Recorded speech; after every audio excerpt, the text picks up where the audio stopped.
Hi everyone, welcome to ರೇಖಾ ಪ್ರಕಾಶ್ ಮನೆ ಊಟ.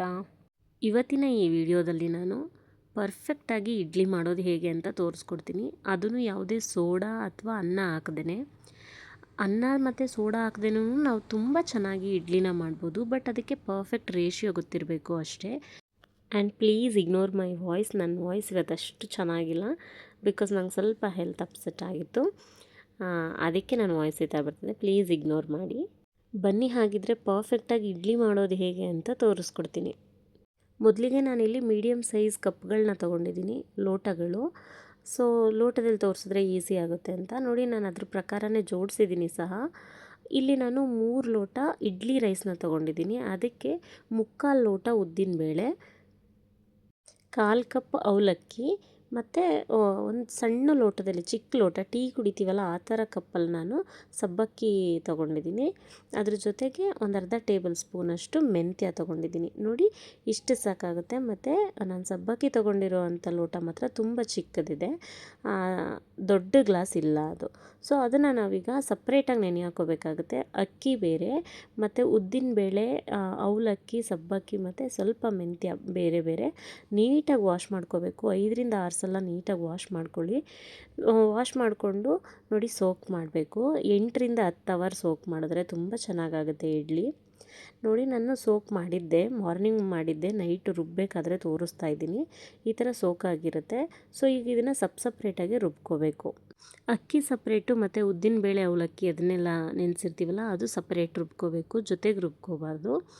So idli ಬ್ಯಾಟರ್ಗೆ ನಾನು ತೋರಿಸ್ತಿರೋದ್ರಿಂದ ಸ್ವಲ್ಪ ನೀವು ಅಕ್ಕಿನ ಅಂದರೆ ಇಡ್ಲಿ ರೈಸ್ ಏನು ತೊಗೊಂಡಿರ್ತೀವಲ್ಲ ಅದನ್ನು ಸ್ವಲ್ಪ ತರ್ತರಿಯಾಗಿ ರುಬ್ಕೋಬೇಕು. ಮತ್ತು ಉದ್ದಿನಬೇಳೆ ಮತ್ತು ಅವಲಕ್ಕಿ ಎಲ್ಲ ನುಣ್ಣಗೆ ರುಬ್ಕೋಬೇಕಾಗುತ್ತೆ. ನೋಡಿ ತೋರಿಸ್ತಾ ಇದ್ದೀನಿ. ನಾನು ರುಬ್ಬಾದ್ಮೇಲೆ ಎಲ್ಲನೂ ಒಂದು ಸ್ಟೀಲ್ ಕಂಟೈನರ್ಗೆ ಹಾಕೋತಾ ಹೋಗ್ತೀನಿ.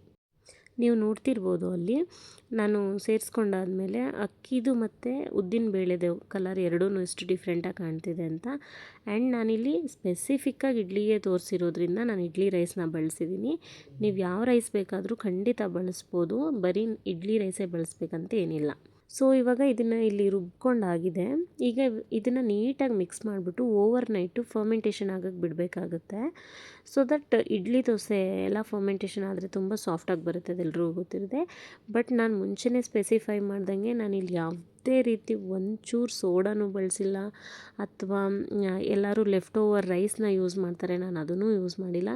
ಬಟ್ ಸ್ಟಿಲ್ ತುಂಬ ಚೆನ್ನಾಗಿ ಬರುತ್ತೆ. ನೋಡಿ ನಾನಿಲ್ಲಿ ತೋರಿಸ್ತಾ ಇದ್ದೀನಿ, ಓವರ್ ನೈಟ್ ಇಟ್ಟಿದ್ದಂಥ ಬ್ಯಾಟರ್ ಇದು. ಸೊ ಕಂಪ್ಲೀಟಾಗಿ ಫರ್ಮೆಂಟೇಷನ್ ಆಗಿದೆ ಅಂತಲೇ ಹೇಳ್ಬೋದು. ಮಿಕ್ಸ್ ಮಾಡಿಕೊಂಡು ನಾನು ಕಂಪ್ಲೀಟಾಗಿ ಎಲ್ಲದಕ್ಕೂ ಉಪ್ಪನ್ನ ಹಾಕ್ಕೊಳ್ಳಲ್ಲ, ಬಿಕಾಸ್ ನಾನು ಇದನ್ನ ಫ್ರಿಜ್ಜಲ್ಲಿ ಸ್ಟೋರ್ ಮಾಡಿ ಬಳಸೋದ್ರಿಂದ ಎಲ್ಲದಕ್ಕೂ ಉಪ್ಪು ಹಾಕ್ಬಿಟ್ಟು ನಾನು ಸ್ಟೋರ್ ಮಾಡಲ್ಲ. ಆ ಟೈಮ್ಗೆ ಎಷ್ಟು ಬೇಕೋ ಅಷ್ಟನ್ನು ನಾನು ಸಪ್ರೇಟಾಗಿ ತೆಕ್ಕೊಂಡು ಸಾಲ್ಟ್ ಆ್ಯಡ್ ಮಾಡ್ಕೋತೀನಿ ಅಂತ ಹೇಳ್ಬೋದು. ನಾನು ಯಾವ ಬ್ಯಾಟರ್ನ ನಾನು ಫ್ರಿಜ್ಜಲ್ಲಿ ಎಷ್ಟು ಬ್ಯಾಟರ್ನ ಫ್ರಿಜ್ಜಲ್ಲಿ ಸ್ಟೋರ್ ಮಾಡ್ತೀನೋ ಅಷ್ಟನ್ನು ನಾನು ವಿತೌಟ್ ಸಾಲ್ಟ್ ಸ್ಟೋರ್ ಮಾಡ್ತೀನಿ ಅಂತ ಹೇಳ್ಬೋದು. ನೀವು ಹಾಗೆ ಮಾಡಿ, ಸಾಲ್ಟ್ ಹಾಕ್ಬಿಟ್ಟು ಯಾವತ್ತೂ ಫ್ರಿಜ್ಜಲ್ಲಿ ಸ್ಟೋರ್ ಮಾಡೋಕ್ಕೆ ಹೋಗಬೇಡಿ.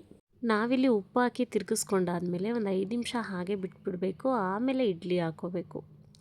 ನಾನಿಲ್ಲಿ ನೋಡಿ ಒಂದು ಇಡ್ಲಿ ಪಾತ್ರೆ ತೊಗೊಂಡಿದ್ದೀನಿ. ಆ ಇಡ್ಲಿ ಪಾತ್ರೆಗೆ ಸ್ವಲ್ಪ ಬಿಸಿ ಅಂದರೆ ನೀರನ್ನ ಹಾಕ್ಕೊಂಡು ಬಿಸಿ ಮಾಡ್ಕೊತೀನಿ. ಮತ್ತು ಅದಕ್ಕೆ ಸ್ವಲ್ಪ ಹುಣಸೆಹಣ್ಣು ಹಾಕ್ಕೋಬೇಕು, ಯಾಕಂದರೆ ಕೆಳಗಡೆ ಕಲೆ ಆಗಬಾರ್ದು ಅಂತ ಹೇಳ್ಬಿಟ್ಟು ಹಾಕೋತಾರೆ. ಆಮೇಲೆ ನಾವು ಇಡ್ಲಿ ಬ್ಯಾಟರ್ನ ಇಡ್ಲಿ ಪ್ಲೇಟ್ಸ್ಗೆ ಟ್ರಾನ್ಸ್ಫರ್ ಮಾಡಬೇಕಾಗುತ್ತೆ. ನೋಡಿ ನಾನಿಲ್ಲಿ ಇಡ್ಲಿ ಪ್ಲೇಟ್ಸ್ಗೆ ಸ್ವಲ್ಪ ಎಣ್ಣೆನ ಹಾಕ್ಕೊಂಡು ಇಡ್ಲಿ ಬ್ಯಾಟರ್ನ ಹಾಕೋತೀನಿ. ಇನ್ ಕೇಸ್ ಎಣ್ಣೆ ಇಷ್ಟ ಆಗಲ್ಲ ಅನ್ನೋರು ಖಂಡಿತ ವೈಟ್ ಕಾಟನ್ ಕ್ಲಾತ್ನ ಯೂಸ್ ಮಾಡ್ಬೋದು. ಸೊ ಅದನ್ನು ತುಂಬ ಚೆನ್ನಾಗಿ ಬರುತ್ತೆ. ಸೊ ಈ ಥರ ಹಾಕ್ಕೊಂಡಾದ್ಮೇಲೆ ಇಡ್ಲಿ ಪಾತ್ರೆದು ಮುಚ್ಚಳ ಮುಚ್ಚಿಬಿಟ್ಟು 8ರಿಂದ 10 ನಿಮಿಷ ಬೇಯಿಸ್ಕೋಬೇಕು. ಆವಾಗ ಪರ್ಫೆಕ್ಟಾಗಿ ಇಡ್ಲಿ ರೆಡಿಯಾಗಿರುತ್ತೆ. ಆ್ಯಂಡ್ ಯಾವುದೇ ಕಾರಣಕ್ಕೂ ಬಿಸಿಲೇ ಇಡ್ಲಿನ ಓಪನ್ ಮಾಡಿ ಬಿಡ್ಸೋಕ್ಕೆ ಹೋಗಬೇಡಿ, ಯಾಕಂದರೆ ಇಡ್ಲಿನ ಬಿಸಿಲೇ ಬಿಡಿಸೋದ್ರಿಂದ ಅದು ಕಚ್ಕೊಳ್ಳೋ ಚಾನ್ಸಸ್ ಇರುತ್ತೆ.